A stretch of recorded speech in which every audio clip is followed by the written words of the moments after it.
Now to other stories in the program. The former state government media advisor at the centre of a controversy over the redevelopment of the Windsor Hotel has been interviewed by the ombudsman in his investigation of the matter. Peter Duke was the advisor to Planning Minister Justin Madden, who wrote of a sham public consultation process over the Windsor Hotel redevelopment. The Ombudsman's investigation is proving to be bigger than first anticipated, and his report is now not likely to be ready before the November state election. I wish to hear it start, and I wish to hear from the Minister. I move that we have to intervene right here in public. There hasn't been much agreement in this Upper House committee investigating the now notorious Peter Duke internal memo. The memo suggested a fake consultation process be used to block the controversial Windsor Hotel redevelopment. On 3 occasions, the committee has called on the former media advisor to give evidence. 3 times she's refused.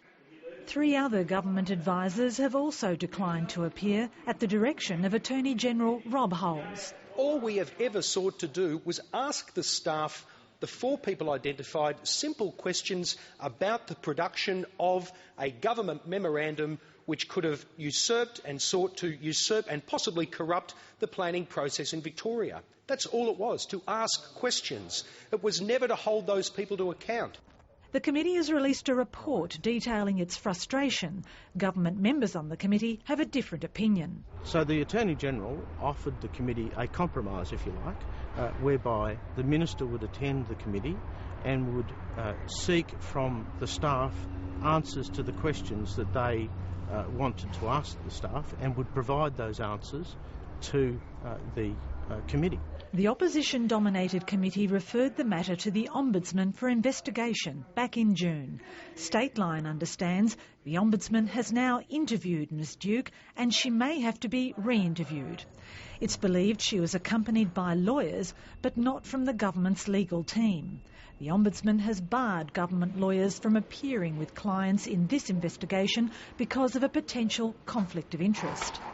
Well, the Ombudsman will make his determinations in terms of his powers and what he thinks he ought to investigate. That's entirely a matter for him. He's an independent officer of the Parliament, and we're more than happy. We were the ones that set up the independence of the Ombudsman through the Parliament. We're more than happy for people to be held accountable through that process. It's understood around 20 witnesses have already been called to appear before the Ombudsman. There are at least another 20 to go. They include departmental staff, Windsor Hotel developers, government advisors, the Minister Justin Madden, and, if required, the Premier John Brumby could also be called. This week, the Ombudsman released his annual report to Parliament. In it, he details attempts to influence his office and his investigations. This applies particularly where I have found wrongdoing by elected officials, especially in a political context, as in the case of Brimbank City Council. Is it not a fact that the Premier has orchestrated a campaign to destroy the Ombudsman as a result of the Ombudsman's investigation into ALP corruption in Brimbank City Council? Or is this again just standard practice for this government? The answer to the question is no. Since his adverse findings over the Brimbank Council affair, the Ombudsman has come in for criticism from supporters of those named in his report. So profound has been the public's loss of trust in those currently occupying this important integrity watchdog and serving as its investigators that the Victorian Government charged the Public Sector Standards Commissioner, Mr Peter Allen, and former Secretary of the Department of Premier and Cabinet, Ms Elizabeth Proust, with reviewing the integrity processes across the state. Historic events were happening in federal parliament on the evening of the 23rd of June.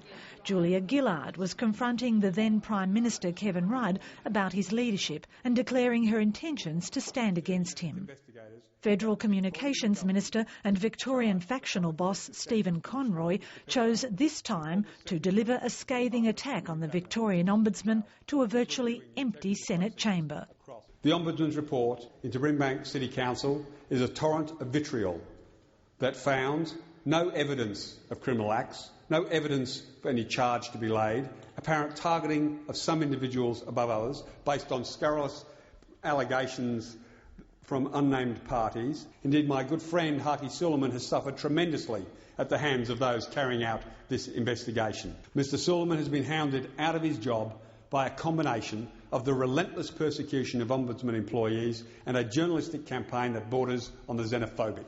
Haki Suleiman was the long-time electorate officer to Planning Minister Justin Madden. The Ombudsman made adverse findings against Mr Suleiman in the Brimbank Council affair, saying he had undue influence over elected councillors. The Upper House Committee awaits word from the Ombudsman on his investigation into the planning process of the Windsor redevelopment before deciding its next move. But the term of this Parliament may well be over before the Windsor investigation sees any conclusion. When contacted by Stateline, the Ombudsman confirmed witnesses are being interviewed but would not provide any further details.